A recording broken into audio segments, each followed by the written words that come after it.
Cette semaine, il est dédié à la refoua shelema, la guérison totale de Betty Simcha Cohen, Bat Hamsa, Fanny et Vemachlouf René, Shakadosh Baruch Hu iten la refoua shelema, refoua ta nefesh, refoua ta gouf, torchear kol choler amecha Israël. On va voir cette semaine le parashat Vaishlach, une Gemara qui est liée avec l'enseignement du Gaon. Enfin, le Gaon relie une histoire de la Gemara dans Baba Batra, d'Afarim Gimel Amoudbet. C'est très étrange, c'est une Gemara qui est assez particulière, parce qu'il y a plein d'une série d'histoires de Rabba Baba Chana, et là-bas on raconte des histoires plus étranges les unes que les autres. Et une des histoires est liée à la Parashat Hashavua, avec si on prend le pshat, si on prend la version du Gaon, et on va regarder ce que le Gaon nous dit sur cette histoire.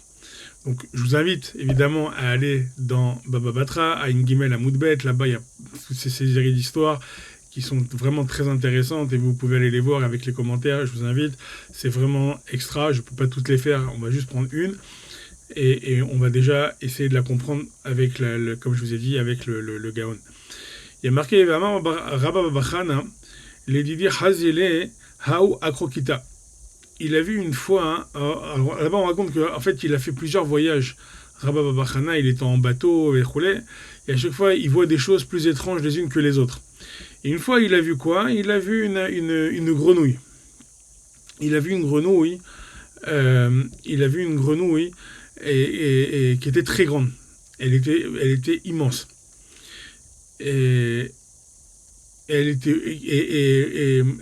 des Agronia, elle était dans une ville qui s'appelle Agronia, Veikra des Agronia, et la taille d'Agronia, comment elle était ? Elle faisait la taille d'Agronia,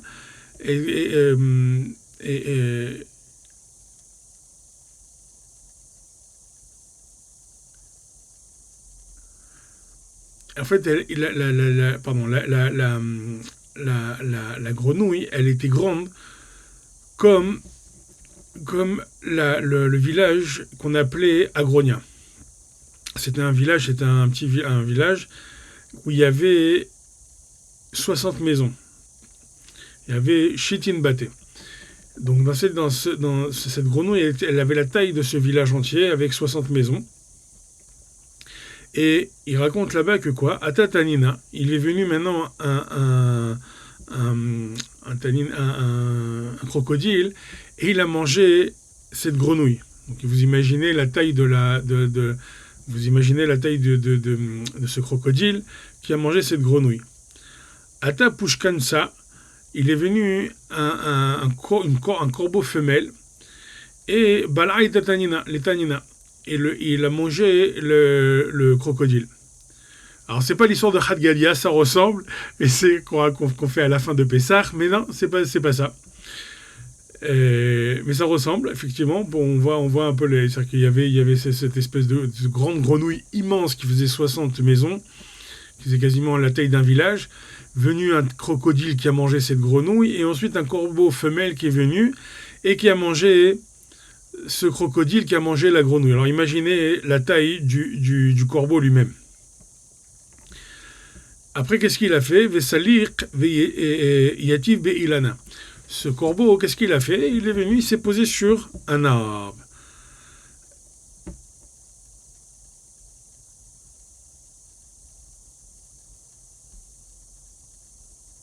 Tahazé. La Gemara, elle continue, elle dit Kamanafish halede ilana.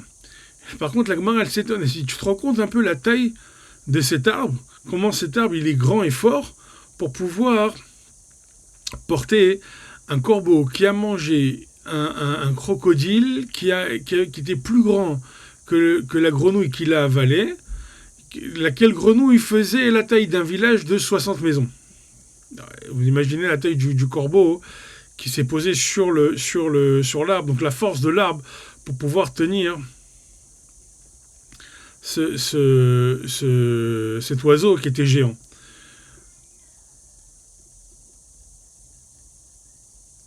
Et après, la Gemara continue, elle dit Amar Rav Papa Bar Shmuel, Ilo Havai Hatam Lohemimi. Et il a dit si j'avais pas été là-bas, Rav Papa, il a dit j'aurais pas cru ce qu'il raconte Rabba Baba Chana. Alors maintenant, cette histoire, qu'est-ce qu'elle veut dire ?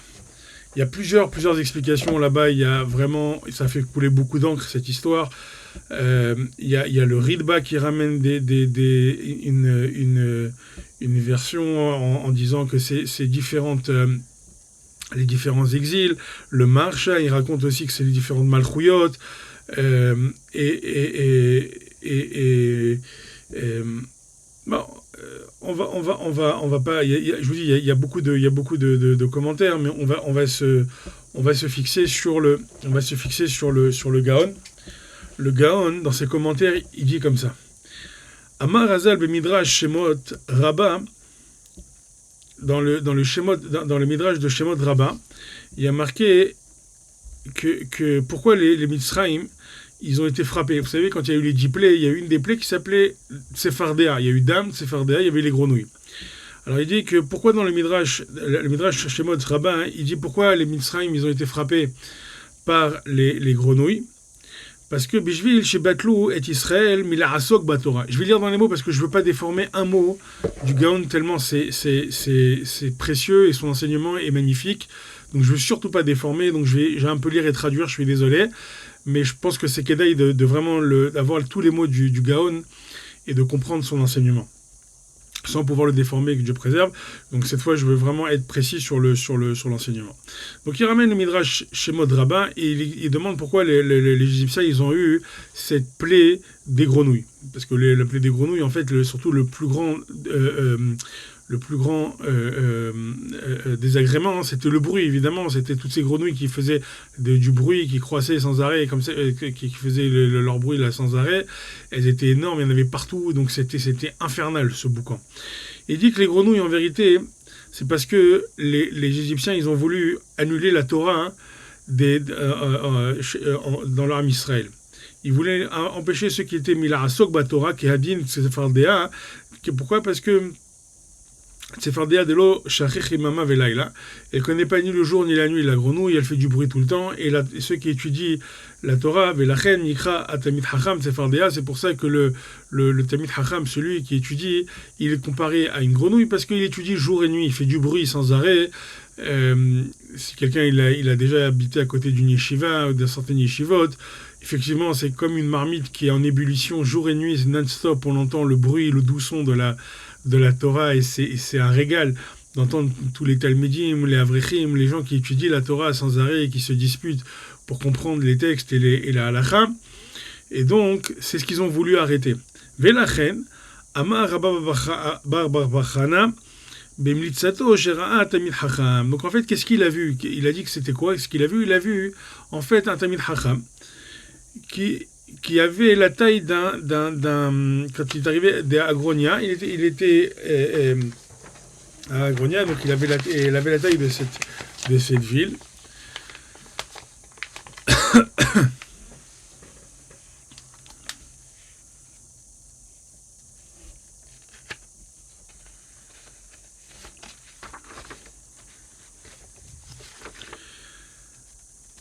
Et cette grenouille, donc, elle a été avalée par...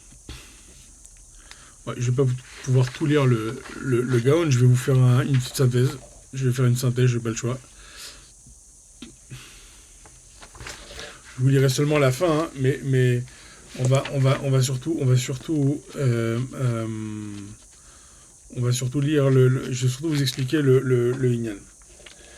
En fait, c'est basé sur un Zohar qui est très très important. Alors, le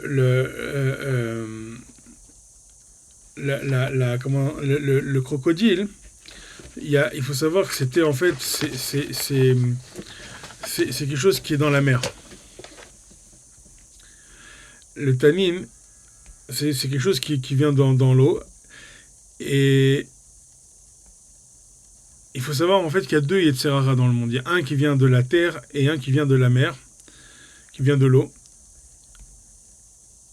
Et il y en a un en fait qui va autour il y a un tanin dans le Zohar là-bas, on raconte qu'il y a en fait il y a un crocodile et le serpent. C'est les deux Yetzerara, c'est les deux Satan qui existent dans le monde.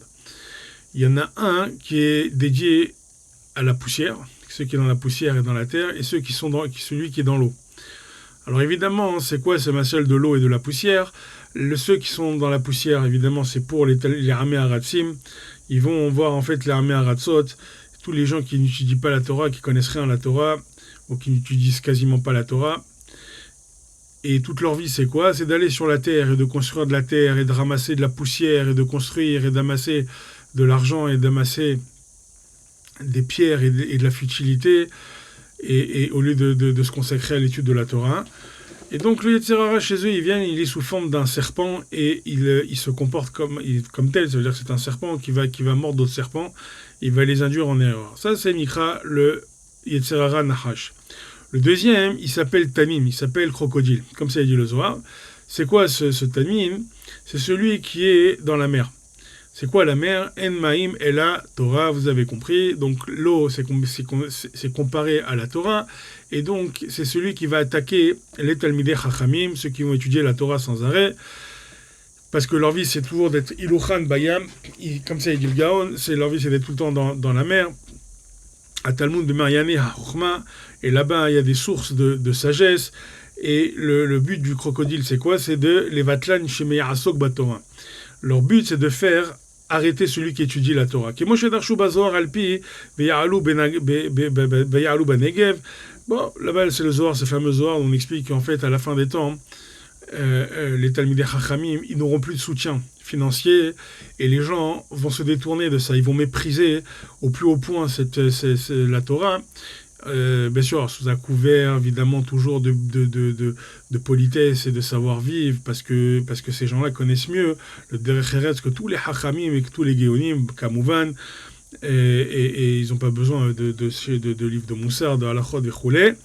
Et donc, Moshe Darshu Bezohar, Alpi Veyalou Banegev, et là-bas il raconte ce qui se passe dans le Zohar, quelque chose d'assez terrifiant pour les Talmidei Hachamim, qui va arriver à la fin des temps. Amar Razal, Leviatan Nahash, Berit ve Leviatan Nahash Akalaton Hem Zachar Venekeva. En fait, il y a deux Yetzer Hara, il y a un Zachar, un Nekeva, Ve'amrou B'Psachim, que Gdola, Asin'a, Shesonim, Am Haaretz, Ujadem Yoter Mehem. Il dit, a marqué là-bas qu'en fait, la haine, elle est plus grande encore la haine envers le Talmidei Chachamim, la plus grande haine qui vient, c'est celle du Am Haaretz. Celui qui est complètement nul en Torah, hein, qui n'a pas beaucoup de notions en tout cas en Torah, ou qui étudie très peu, alors il va détester le Talmid Chacham, et leurs femmes, elles vont détester le Talmid Chacham encore plus. Tana Shana ou Piresh, Kaché Mikulan, Veze Amrou à Leviatan Nahash Beriach, Leviatan Nahash Akalaton. Il dit qu'en fait la femme de ce Nahash, qui s'appelle Akalaton, il déteste encore plus les Talmidei Hachamim, il déteste encore plus en fait c'est le Amaretz qui déteste encore plus les Talmidei Hachamim. Vera Gedetanin Asher Bayam Shehu Asher Soné Shana ou Piresh Veze Amrou Ate Tadina ou Bal'a Hi Ashana ou Piresh. Bon, Bekitsour, il dit qu'en vérité c'est ce serpent, il essaie de manger le crocodile. Et parce que justement, il y a une version qui dit que le serpent il est venu, il a mangé le crocodile aussi, et qu'après le corbeau il est venu et il a mangé carrément il a mangé tout ça, il a tous avalé. On va faire un raccourci et on voit que d'abord le Tamim il a avalé la grenouille. C'est qui ce Tamim? Donc on voit que c'est quoi? C'est un grand serpent, c'est une forme de serpent qui est en fait un Haaretz et qui veut sans arrêt empêcher le Talmid Chacham d'étudier la Torah. Il va lui faire toutes sortes de choses pour l'empêcher d'étudier, et plus il va le serrer, plus il va le compresser pour l'empêcher d'étudier, plus le Talmid Chacham, évidemment, il va se contenter de peu. Je vais vous résumer le Gaon, parce qu'on ne va pas avoir le temps. Donc, plus le Talmid Chacham, il va se contenter de peu, et à force de se contenter de peu, il va devenir dur avec ses enfants. Pourquoi? Parce qu'il va leur priver de certaines choses. En même temps, il est religieux, donc il doit se contenter de spirituel et de vie spirituelle. Pour lui, tout le reste, c'est de la futilité, évidemment, c'est possible, mais ça veut dire que même pour les enfants, c'est pas évident, c'est pas facile, et il se comporte avec eux comme un corbeau. On sait, c'est écrit plusieurs fois dans la Torah, dans la Gemara, que le corbeau, il est cruel avec ses enfants, il leur donne pas à manger. Il les jette, dès qu'ils naissent. Il a une cruauté particulière, le corbeau, envers ses enfants. Et c'est pas normalement le derer d'un juif de jeter ses enfants et de ne pas les reconnaître, de les abandonner. À four, le derer d'un juif, c'est de s'occuper de ses enfants et d'être avec ses enfants. Mais le Talmid Chacham, c'est pas qu'il les jette, c'est qu'il est obligé d'être dur, un peu comme un corbeau avec ses enfants, en leur disant sans arrêt non. C'est pas facile de dire tout le temps non à ses enfants. On a envie de leur dire oui, souvent on aimerait les gâter, leur donner. Mais le Talmid Chacham en particulier, il peut pas. Il sait qu'il est limité, ses moyens sont limités. Donc il est dur, il est obligé d'être dur envers ses enfants, plus dur que quelqu'un d'autre. Alors évidemment, lui, le Hamaharetz, qui vit dans la poussière et dans la terre, qui a amassé ces pierres pour les dorés d'Orot, pour toutes les générations, il va donner même à des gens qui n'ont aucun intérêt, ou même à des enfants qui n'ont aucun intérêt en réalité, et qui mériteraient même pas d'avoir le dixième de ce qu'ils reçoivent. À l'inverse, parfois, souvent même de Talmidei Chachamim, d'enfants qui étudient la Torah, qui sont des pierres précieuses eux-mêmes, et qui ont besoin souvent de besoins primaires, et qui n'ont pas, tout simplement. Et donc c'est ce corbeau qui vient, qui se contente de très peu, qui va finir par avaler tout le monde. Pourquoi ? Parce qu'il s'en fout en vérité. On va lui dire, tu sais quoi, tu vas plus avoir de subvention de ci, tu vas plus avoir de subvention de ça, on va plus t'aider, on va arrêter, c'est trop dur, va travailler, va faire l'armée, va faire ci, va faire ça. Et donne des hachamim, c'est des gens, mamash, ils ont fini le chasse 800 fois, les poskim, ils savent quoi faire, ils te disent, c'est pas des rechaim, hazve shalom, non, les rechaim, c'est ceux qui travaillent pas. C'est eux les Rechaim, ils profitent. Non seulement ils profitent, ils travaillent pas, mais ils profitent. Donc c'est ce qui se passe. Donc qu'est-ce qu'il fait le Talmid Chacham ? Évidemment, ils sont contre-fous. Il va s'adapter avec ce qu'il va avoir. S'il a 10, il s'adapte. S'il a 1000, il s'adapte. S'il a 100 000, il s'adapte. Ils sont contre-fous de la situation et il va adapter son fonction comme un corbeau. Il va serrer la vis à tous les niveaux pour pouvoir tenir et faire ce qu'il a à faire et traverser les tempêtes. S'il se contente de peu et qu'il souffre dans ce peu, Akadosh Baruch Hu, il va lui envoyer, donc ça c'est ce qu'on appelle le corbeau. Ce corbeau, il va finir par avaler tous les Yetzerara,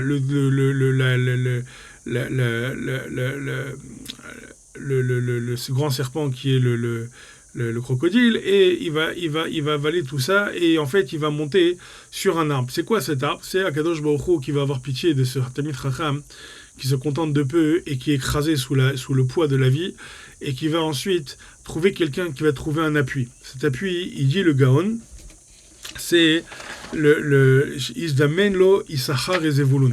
Il va lui ramener quelque chose qui s'appelle un pacte qu'il y avait entre deux frères, des enfants de Yaakov, c'était Issachar et Zevulun. Issachar et Zevulun, ils s'aimaient, ils ont fait un pacte tous les deux comme ça.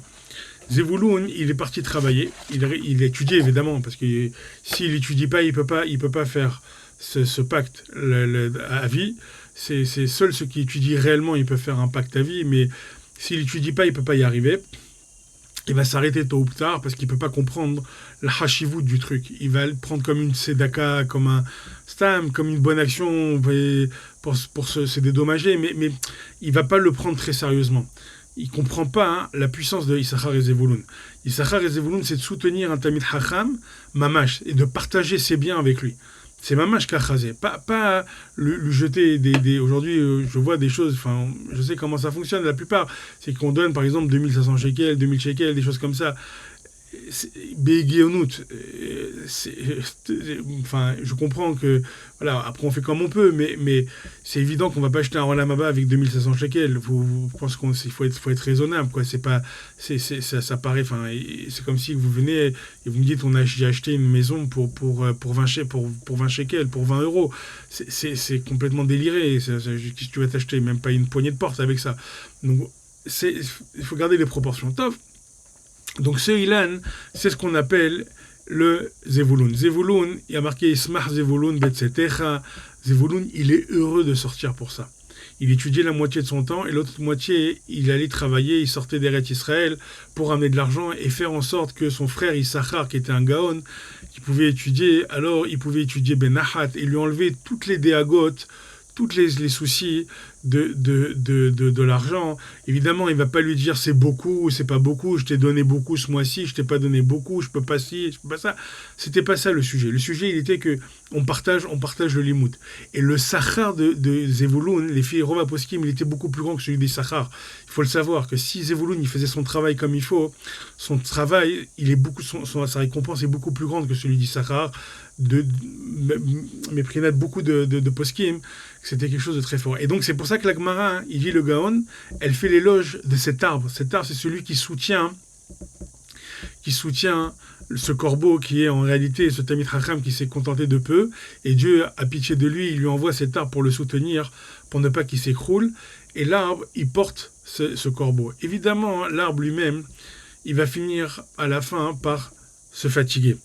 Il va se fatiguer, il va dire « Ouais, il y a beaucoup de frais, c'est beaucoup de choses, je peux pas, c'est compliqué. » Comme ça, il explique le Gaon.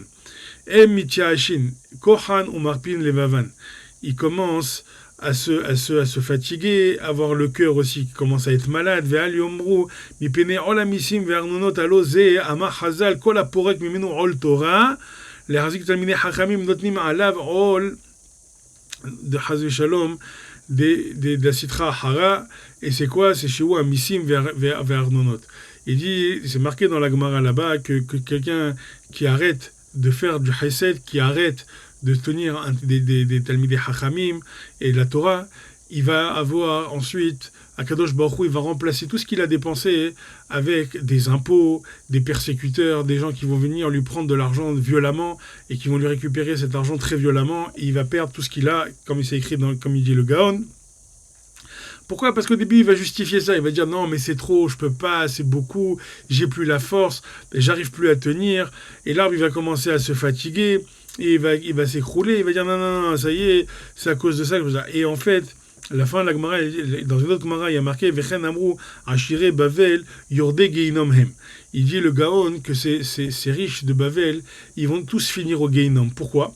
Parce que les filles chez Enan Mahazikav, il y a des Talmidei Hachamim, parce qu'ils n'ont pas tenu les mains du Talmid Hacham. Ils ont laissé le Talmid Hacham. Ils ont commencé, après ils ont dit ah non, c'est trop lourd, c'est trop lourd. Ils ont fait ça quelques années, ils ont dit c'est trop lourd, on arrête, on abandonne, on laisse comme ça et on s'en va. Le reste du Gaon, le Gaon, il est très difficile. Alors vous allez me dire, mais quel rapport avec la paracha, toute cette histoire de grenouilles, de Talmid Hacham, etc. Dans la paracha, on voit que Papa Yaakov, il va faire la bagarre avec le malach de Esav. Qu'est-ce qu'il va faire le malach de Esav quand il voit qu'il a plus d'emprise sur Yaakov? Il va le taper, où ça? Dans le nerf sciatique, le guide anaché. Bekaf Regel, il a tapé dans sa hanche, il a attrapé pour voir si c'était un Ben Adam. En réalité, il dit le Gaon, ça c'est exactement ce qui s'est passé avec ces gens ces Rachirim, Améharatzim, qui n'ont pas tenu à la fin des temps et qui vont taper le Talmid Hacham dans sa hanche. C'est ça, Kafar Regel. Ils vont l'empêcher d'avancer. Ils vont tout faire pour l'empêcher d'avancer. Ils vont lui faire perdre l'équilibre. Ils vont le faire boiter. Le Talmid Hacham, j'entends, Yaakov, ils vont le frapper au niveau de la poche, au niveau de la hanche, et ils vont l'empêcher d'avancer parce que justement, ils veulent plus. Ils veulent pas de ça. Ils veulent pas de cette Torah en réalité. Ils se cachent derrière des faux semblants et qu'en réalité tout ça c'est une mascarade. Et en réalité donc la Gemara elle finit en disant que tous ces gens-là ils vont finir au Geinam et ils vont finir tous au Geinam et qu'ils vont sécher cet arbre qui était magnifique, qui tenait le Talmid Chacham, il va finir par sécher. Pourquoi? Parce qu'il a tapé la hanche de Yaakov, Vatikaf, et c'est pour ça qu'on mange pas le guide anaché, c'est pour ça qu'on mange pas ce nerf sciatique, puisque c'est là, ça représente la faiblesse qui va être à la fin des temps de Yaakov. Yaakov Ishtam Yoshev Ohalim, de celui qui s'assoit au Beth Midrash, à la Yeshiva, au Kollel, qui continue avec Mistapek Bemoat, qui se contente de pas grand-chose et d'une vie difficile, d'accepter cette chose financière difficile et d'avancer malgré tout, quoi qu'il arrive, et de continuer son limoud. Yehi Ratson, qu'Akadosh Baruch Hu, il soit mezaké otanu, de pouvoir être tomché Talmidei Chachamim, que Dieu puisse nous donner la force de pouvoir soutenir les Talmidei Chachamim, de pouvoir soutenir la Torah, de pouvoir la tenir, même si c'est difficile, parce qu'effectivement, l'arbre, il a été attaqué aussi de tous les côtés. parce qu'on l'a attaqué, le vent il est venu, les intempéries, les choses l'attaquent, c'est évident. Il y a marqué dans le Zohar là-bas que Zevulun, il était sans arrêt attaqué. C'est-à-dire que la Sitra Hara, quand elle voit que les Tzara, il voit qu'on ne peut pas toucher le Tamid Racham, parce que cette fois, il n'a même plus la Déaga, parce qu'une des Russes du Yetzirara, c'est pas difficile, c'est de lui faire des problèmes hein, parce qu'il n'a pas d'argent, et ensuite, il peut plus se concentrer dans son étude. Mais si on lui éloigne le Yetzirara, qu'est-ce qu'il fait le serpent? Il va mordre celui qui est en train de protéger le Issachar, et il va s'acharner sur le Zevulun. Évidemment, le Zevulun, il n'a pas envie de ça, il veut pas se casser la tête, il va jeter, il va dire ça suffit, laissez-moi tranquille.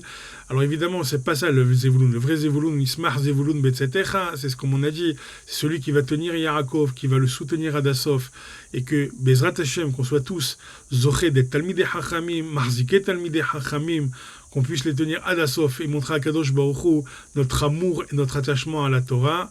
Shabbat Shalom, on vorach.